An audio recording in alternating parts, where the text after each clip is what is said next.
So Abner, we've had a really good look at the upcoming Pixel 10. I mean, it's insane to think that we get these looks ahead of time more so than any other smartphone model. But yeah, Pixel 10, we've seen some prototypes leak. We've seen a storyboard leak in an ad.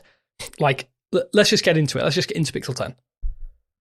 Yeah, so I think let's start with the storyboard, which is, I think, the wildest way a Pixel has leaked before. So somewhere in Canada, this person just saw a production crew filming an ad for the Pixel 10. We see a phone attached to a pretty intensive rig, and it looks like the Pixel 9. You can't really tell from like seeing the physical phone. But lo and behold, there are storyboards, actual storyboards, outlining the direction of the ad, and it clearly says Pixel 10 with, ask more of your phone tagline, which is just wild. I think it's strange that someone could just almost saunter into a production, but I guess that is one of the biggest risks, isn't it, of filming anything in public. I know from experience, we were at I/O the other week, and you sometimes have people stumble across things that you're filming, which is absolutely fine. But in this instance, this is supposed to be a device that isn't revealed for a few months, and we're getting to see the most behind the scenes thing I think we've ever seen. Like, one of the things that kind of I think struck me straight away when you look at these storyboards is I think there's one of the frames, or there's like a gap in the frames that says having a lilac. I wonder if that alludes to the colour that we see here, because it's difficult to tell, isn't it, in the images? This was like, a week ago? I mean, sometimes we think, what do we think it could be? Obsidian? Yeah, it's a strange one from the images. Personally, I'm not so sure what colour it could be. I mean, like I say, sunlight can obscure anything, but I think just the way that Google handles leaks in general is it's different to anyone else, isn't it, in some respects, because these things just kind of like seem to appear. It's almost like it's not no conscious effort, it's just that people seem to find a way into these things a little bit, like a product just appears. Yeah, like you were alluding to, like it's easy to stumble when you're shooting in public, but at the same time, it seems like Apple does all the event shooting in San Francisco these days, and they never. I'm pretty sure they locked off an entire pier to shoot. So, yes, it's easy for people to stumble into shoots, but at the same time, this felt particularly bad and ridiculous, and you shouldn't have a storyboard out in public where anybody can see it. Yeah, I mean, I'm surprised they didn't have it on an iPad or something like that, or a Pixel tablet, which is what it should have been. But yeah, never. No. At the same time, it's interesting. I love to know the thought process behind things and why ads are a certain way. And just looking at it, it's. I mean, obviously the phone is. Let's argue that the phone is the main thing, but I think for us, it's more a case of we know what it's going to look like. Previous leaks have like kind of almost proved that, and this as well has proved that it's probably just going to be it's a Pixel 9 Plus, isn't it, or the Pixel 9S? Yeah, which is fine. I mean, I don't think it makes sense for Google to just keep rejigging the design every year. And if we settle on something that works and resonates with people, the fact that they can stick to design is a sign of growth and maturity. They found the quote unquote winning design, and they're happy to refine. I hope build quality is the name of the game this year. In regards to buttons and build tolerances and whatnot. But yeah, it looks the same. But we had let's touch on, what do you think of this tagline, ask more of your phone? Was it? Obviously that clearly alludes to some things that we may have seen at I/O, but I Gemini, I get that. Yeah, I mean, I guess this could be the whole thing of really, really integrating Gemini this next time. But I guess I'm not going to make too much speculation on that, because I don't really know what Gemini functionality they're going to use to differentiate this. I imagine it's just going to be, like you say, multimodality, a little bit like they have on the Samsung, but that's kind of a given. I'm surprised they haven't added that already. But I I don't think the Astra phone control stuff they showed of I/O is ready. By all accounts, the Gemini Live being able to access keep, calendar, maps, and tasks, I think that's coming way in a few weeks, way before the event. So we'll see if there's any more Pixel specific stuff that's more exclusive along the veins of Pixel screenshots. We'll see whether that comes. But yeah, I think the Astra phone control stuff is still within the next year, but I hope it debuts in the next Pixel, but I doubt we'll have that in two or so months. Yeah, for me, I feel like the Astra thing would be the biggest selling point for a Pixel 10. If you're a Pixel 9 owner, for instance, and it becomes something that is potentially going to be a key selling point. But like you say, we don't think it's going to be available for a while. I mean, it doesn't give it. To be fair to this person stumbling into a video shoot, we get a little bit of a peek behind the curtain on the ad. But at the end of the day, we only really get to see the design and the tagline. So there isn't anything, I would say, major compared to, say, for instance, if it was a full device and it has all of the functionality baked in, and they're testing it in front of him or the person. I think it was a guy, right? So in some respects, I guess it isn't as bad as it could have been.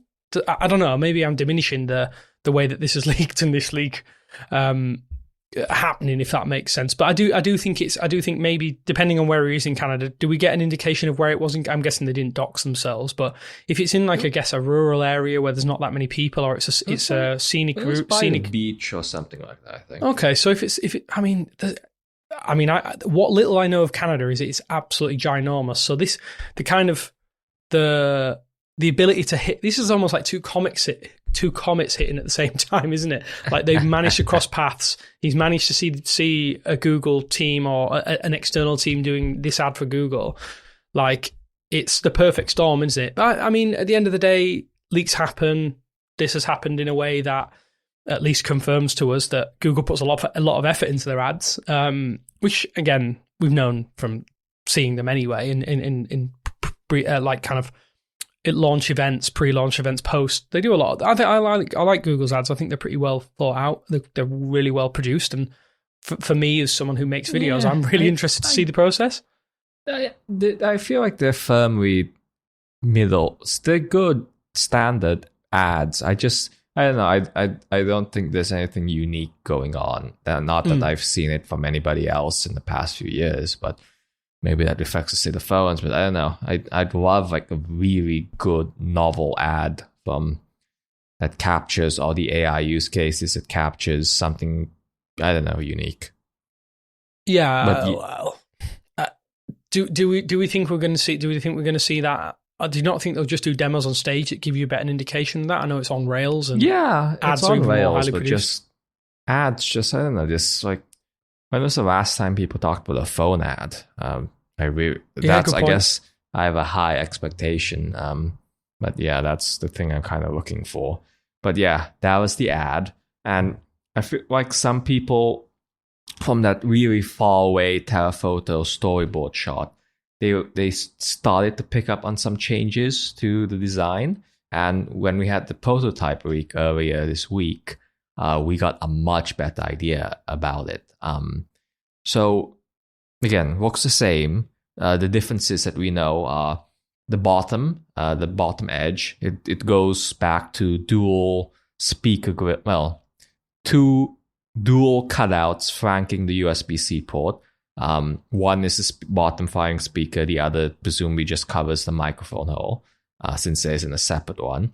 The SIM card reader slot has been moved to the top edge, where there's currently the antenna cutout. It's a really big, like half-width SIM card slot, which I don't know why that's happening. Maybe that's because it was an early prototype. We'll see. To my eye, to more than a few people's eyes, the camera bar looks thicker, just a hair thicker. And I feel like that's because the phone is a little bit thinner. But yeah, I think they're playing around with dimensions a bit. I mean, if the camera looks if the camera is thicker and we don't get any changes and they make the phone thinner, do you think Google would go ahead and, like, we're going to put some new battery tech in it and say we'll go for a silicon carbon battery because obviously they can technically be smaller and have high capacity? There's no rumors of that, right? There's no rumors, and I think we're not quite there yet. Do you not think we're there yet for Google to do it? Yeah, that would disappoint him.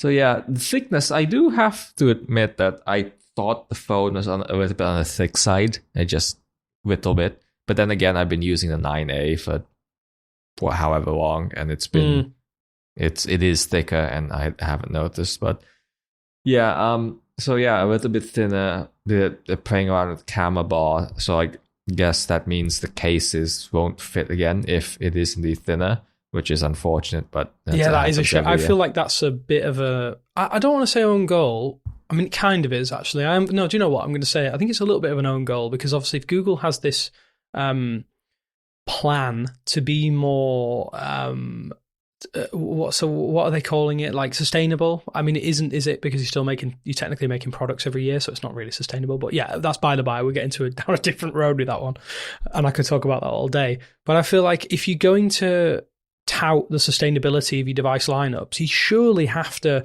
And if it is the same, let's just call it the same design. I just think it makes sense for them to be like, do you know what? You can use the original cases from the Pixel 9 series with this. We'll have some new colors available so that Pixel 9 owners, you can pick up some new colors. Maybe they'll do. I don't know why they don't partner with more brands and do like case official cases in, say, I don't know, sports teams. They do one with Liverpool. They do one with Arsenal. Why not make cases for those people? Like Samsung has such good cases. It's underrated the variety that they offer on their website. Yeah, I just think that I hope we're both wrong. Obviously, this being a prototype, it could mean that they were playing around with the design a little bit, and it is just a problem with the photo that was taken. They're never quite crystal clear, are they? The images that get shared with these devices. I guess it's quick snap, throw it in your pocket, or give it back to whoever's had it. I am hoping that all the case lineups fits, because I think that would just be really nice for anyone who goes out and wants to purchase them. But one thing I'm spotting at the images, I'm looking at them right now as I'm talking to you, is, does it look to you like the camera glass is slightly bigger and that there's slightly smaller? Yes, I guess, that's edges? The first thing I noticed. It's I don't know why they tweaked that. It's just there's just a sliver of metal now when you're looking at it head on versus the more sizable that we have today. I don't know what that's about, but minor change, I guess. Yeah, and the thermometer, I guess, cut out. The thermometer, I don't know what it would be. I was going to call it a dial. It's not a dial, is it? That's white in this prototype as opposed to the prototype. I believe it's like a browny black color, like glass coating. Like, I don't know, maybe that gets. I'm guessing they're keeping that around for a little while longer, the temperature sensor. So I guess that might just be a visual change to help differentiate them. So that's kind of nice. At least you know that there's some changes there. Overall, it's by the numbers, isn't it? That the design, it still has those glossy side rails. I don't know how you feel about that. Personally, I'm not a huge fan because I've already scratched the living hell out of my Pixel 9 Pro XL, even when having it in a case. I kind of hoped they would have ditched that, given the camera bar is like a matte metal color, and it would have just tied it all together. But I guess that's how they're differentiating the 9 and the 10 and the 10 Pro series, and maybe the 10A whenever that arrives. Like, what do we? I mean, in terms of the design, we haven't really learnt a great deal, have we? It's more the case of what was on this prototype device, right? There was a few bits of information about what it's running, the configuration, and all that kind of stuff. Yeah, the core config 152 core count. Still running a Exynos modem versus that MediaTek rumor that we got last year. But yeah, it's all about the tensor. Again, we know the design. We basically know the design. We're waiting for what kind of performance gains or not this tensor, this TSMC custom built chip brings, and the software. And we need to know how they're differentiating the software, which I think those will be the two big tentpoles for at least the pros lineup this year. What new software features and what's the chip, and how much is Google going to talk about that chip, which they historically don't really, but maybe this year is an exception.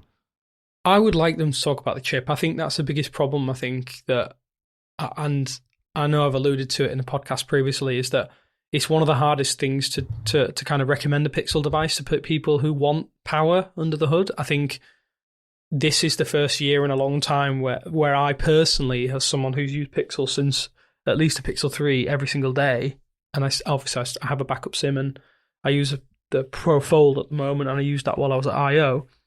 Like, I think there is a noticeable difference. There is a noticeable uplift in performance if you go for a Snapdragon device. So I do think Google, I understand that they don't want to address that and be like, hey, we don't want to compare ourselves to other devices. It's all about the experience.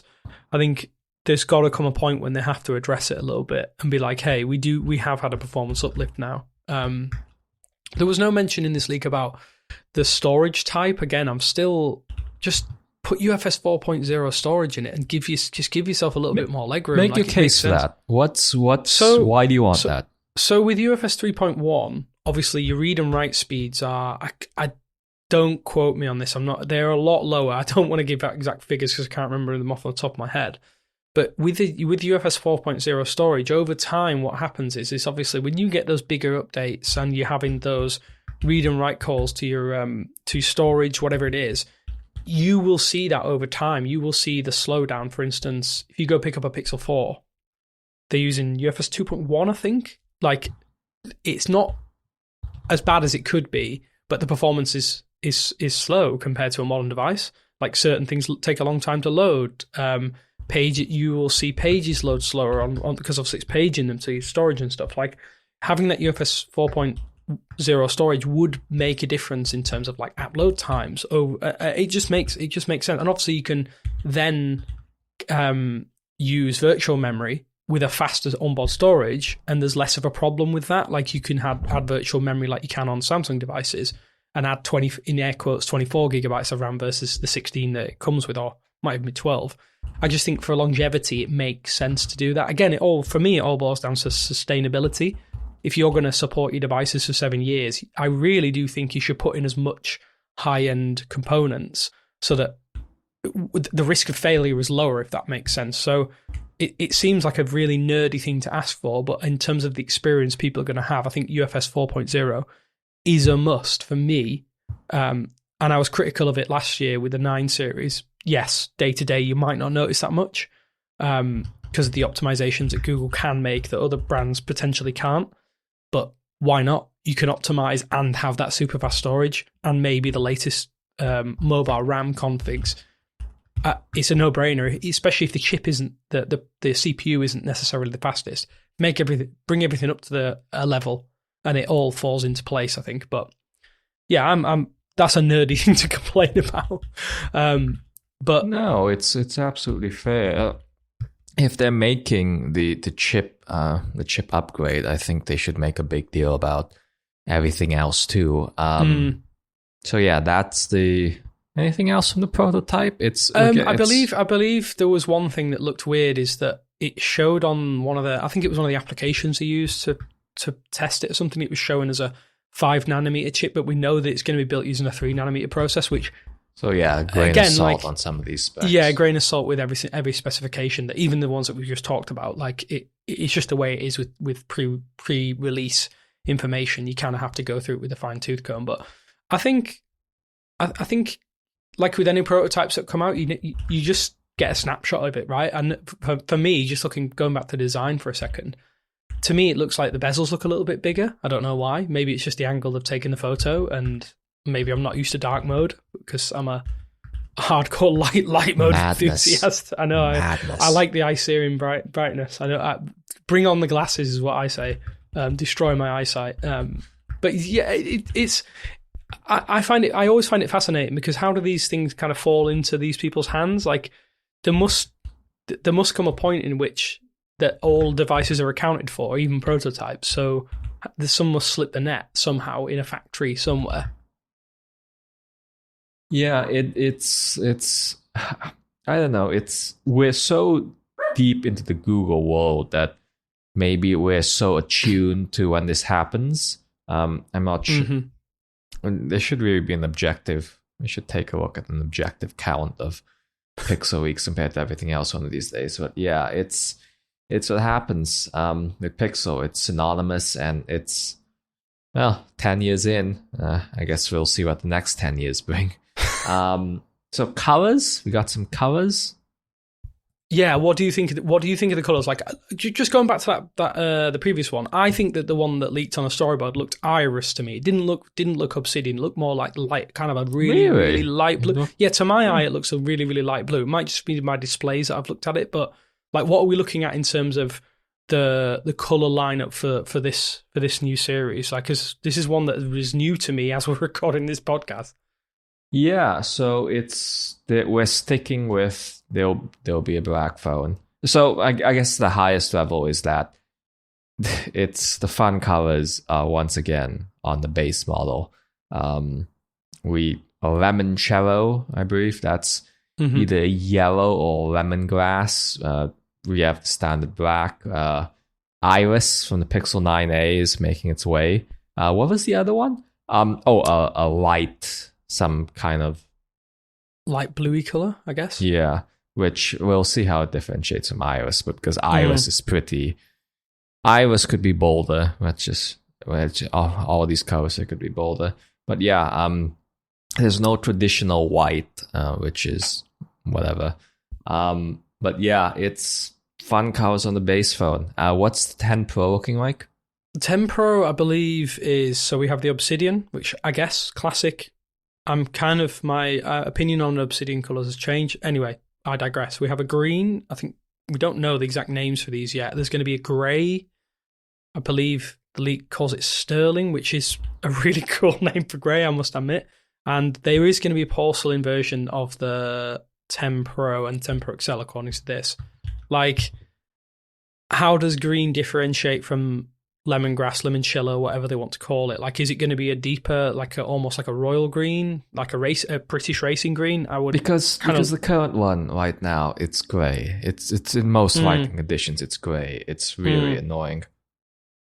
Yeah, I mean, I if I'm being completely honest, I actually regret going for the hazel color. To be honest with you, it is great. I kind of wish I'd have gone for the porcelain. The porcelain looks incredible in person.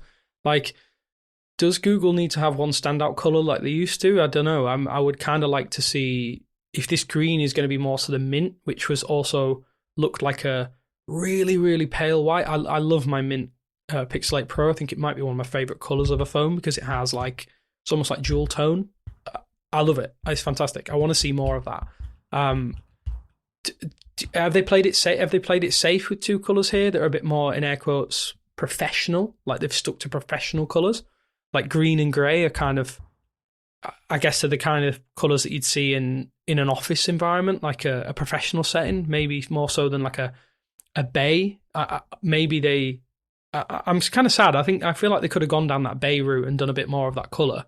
Like, just stick to really insane options and have one that stands out above the rest. Like, I loved the Bay 8 Pro. But that was the best that we've had. It's just it's striking. I wanted to like the mint, but as you said, it was pretty whatever. So I guess more broadly, it's Google's their desire to stick to. I don't think it makes sense. I just think they should all have fun covers. They're glossy side veils. They're insistent on that. It's okay, I guess it objectively does look a little bit more premium, like jewelry, but it's not. It doesn't make a world of difference, and they should just stick with the practical thing. And it's probably cheaper too, not to not have to shine the metal, the matte finish. There's a number of reasons why they should just drop that appearance of luxury and jewelry and whatnot. But yeah, it's the fun colors. It's I don't know. Again, I don't know. Personally speaking, this tree camera on the base 10, even if it's a telephoto, is a bit more minimal. I'm kind of tempted by that this year, the first time, seeing how well the 9A did on me, and how I previously used the Pixel 8. Well, we'll see whether I do 10 or 10 Pro this year. I never even thought about it until you just said it there. I think that probably does not bring it. It kind of like it highlights the color choices for the base model. Like the base model is almost always, in theory anyway, I think with Pixel it's the other way around, but when you look at the iPhone lineup, the base model tends to sell more than the Mac, the Pro and Pro Max versions. Like they tend to be over time the biggest sellers. So I do wonder if that is a conscious decision by Google to make those a bit more colourful, because they know that in terms of entry pricing, accessibility, those, I mean, it's saying there's going to be 4 according to this initial leak, and don't have any reason to doubt it at this point in time.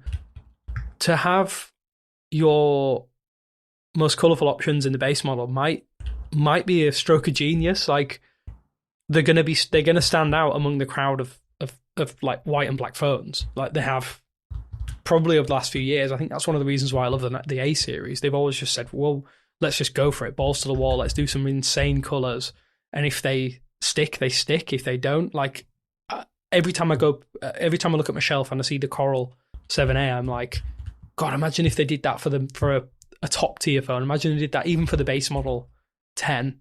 I'd snap that up in an instant. I think, I mean, there's another question, isn't there? People throw their phones in cases. Like we're probably in the minority that we don't always have a phone in a case. Like, so does it matter that much? But with those color match official cases, there's more reason to do so, isn't there? Like they are very, very good now. I don't know. It raises questions as well of what they're going to do with the Pixel Watch 4. Are we on the Pixel Watch 4 already? Crikey. Yeah, like, crazy. Are they going to do colour matches for the base model, maybe with the 41 and then slightly different for the 45? Are they going to try and separate it like that? I don't know. Like, what are your initial thoughts? Which is the one that I mean, I say strikes you, we haven't seen them, but in terms of just naming of the colours or theories of the colours, which do you think is the one that you would go for, regardless of size, shape, whatever it is? It's probably the blue one. I'm very curious what that... the blue on the base 10 would end up being. But yeah, that's my pick. I guess I would just, if I'm doing the Pro, I'll just get whichever has the most color. I'm not sold on black. White is, we'll see. It looks beige. It always ends up looking beige to me. Mm-hmm. So that's my thing. But yeah, it's the colors. And like, again, like with the phones looking the same, the colors are going to play an outsized role, I think. I know how trivial that might be to some people, but it's these colors. It's the main difference. Yeah, that is a really, really good point. Like, you go and you go into the carrier store. Like, I know there's not that many of them in the UK anymore, but you go into a shop, and I know that people still buy their phones from bricks and mortar stores here anyway, and you see the week before you go in and you're looking at a device, maybe your contract's coming up, your cell plan's ending, and you see the Pixel 9 on the stand, and you see the colour options there, and then a week later they're like, oh, come back in. To be fair, not all salesmen are like this, but they might be like, wait a few weeks, we'll have deals on the brand new Pixel 10, and you go back in and they all look the exact same, and there's hardly a differentiation in colour. You go like, why the hell did I wait for this? And you just go and get a Pixel 9 because you're going to save yourself a packet. But I think the Pixel 10 does need to differentiate itself, at least in some visual way. I know that, yeah, the SIM tray at the top, which, I mean, personally, I prefer the top or the bottom. I don't like it on the sides. It breaks the lines of the phone. I don't really like that. But like if that's the only differentiator and maybe a few tweaks to the camera bar, that's probably not going to be enough. So yeah, the colours have got to stand out. They have to, for me anyway. Maybe we're being a bit too in the weeds with it. This is like inside baseball, but like it makes a difference. I think that's how you differentiate your phone nowadays. The Huawei did it years ago with their two-tone colours. They were the first to kind of do that and really make that popular, and I think that resonates with people, and a lot of people still love the Panda Pixel 2 XL. So I think the colour science and the colour theory of smartphones, it does endear devices to people. They can put up with problems if they have like a, I guess, love for the design. And if they're going to stay the same, I think you've got to make the changes that way. in terms like colours out the way, we covered them to death now. In terms of the launch window, like it was kind of obvious it was going to be in this August launch period. We think that that's what Google's going to do in future, kind of get ahead of the competition, if that makes sense, get things out there. But a recent leak has shown that it could be tiny bit later than last year. Like, what are we thinking in terms of this potential leak at this point? In general, Google is sticking to the August timeline, which, accelerated. Let's go with that. Mid-August, around there anyways. It's a good spot for any company. Like, Samsung goes a month before. Google gets to go before the iPhone. This should have happened sooner, just taking a spot to avoid the lull, to take advantage of the lull and avoid the iPhone crush in September. So this is still a good spot, and Google seems to still like it. And I hope everything launches on the same day, like last year. You can give them that because they went a few months early. But I hope this year all the phones launch on the same day. I hope the Pixel Watch also ends up going on sale the same day too. It's just a much cleaner than last year. Was just messy. If you need to consult like a list to see when everything is launching, I think you've gone a bit too far. But again, we'll give them that because they moved it up last year. But this time, I think they need to go to standard. Everything's available today, one day. Yeah, I think that makes sense. I mean, what we're looking at, apparently, August 13th was touted, which is the exact same day as it launched last year. And then I think it was available the week after, the August 20th, maybe? Or was it around about the 22nd, I think? I'm not actually sure. I'm trying to remember off the top of my head. But then some are reporting that it's potentially going to be August 20th, so a week later when they launch the products, and then a week after. So the very, very last week of August. Like, I think it makes sense. I think it makes huge sense for Google to stick to this thing. We thought they were going to do that anyway.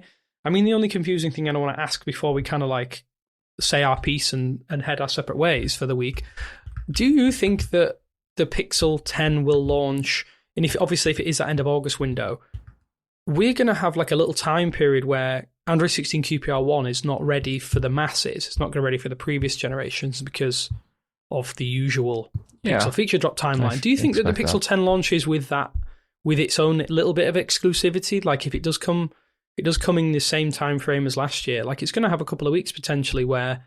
No, I feel like it's not that a few weeks. It'll debut the Gemini. It'll debut the Material 3 Expressive. It'll have, I think, the design will be available for everybody in a few weeks after the Pixel 10. I'm sure there will be some exclusive features that stay there for maybe until the end of the year. We'll see if anything comes to the Pixel 9. That's, I think, for longevity reasons, we'd love if Google improved how they brought back features to all the phones, especially on the AI front. I do get it's difficult and highly hardware dependent. That'd be a nice change. I would love to see that. Yeah, I mean, hey, it's Pixel 10, it's Pixel in general. We're expecting lots more things to kind of happen over the next few weeks. Don't. What I'm trying to say is, probably expect more leaks. Like, we're kind of like poised and ready and almost prepared. We're like a spider waiting to pounce. It's like, this is what happens with Pixel devices in general. It happens with a lot of Google devices anyway, but hey, it is what it is. It's always interesting. We love talking about it. We know you want to hear about Pixel 10. I know there's a lot of you out there that might be looking and thinking, is it going to be worth an upgrade for the Pixel 9? I would say no, even now, unless there's some huge, major performance leaps. But yeah, it's shaping up to be an interesting device because obviously there's going to be so many roads that it's retreading, if that makes sense, and then it could set off on its own path with some of the improvements it's made. I'm excited. I'm actually excited again.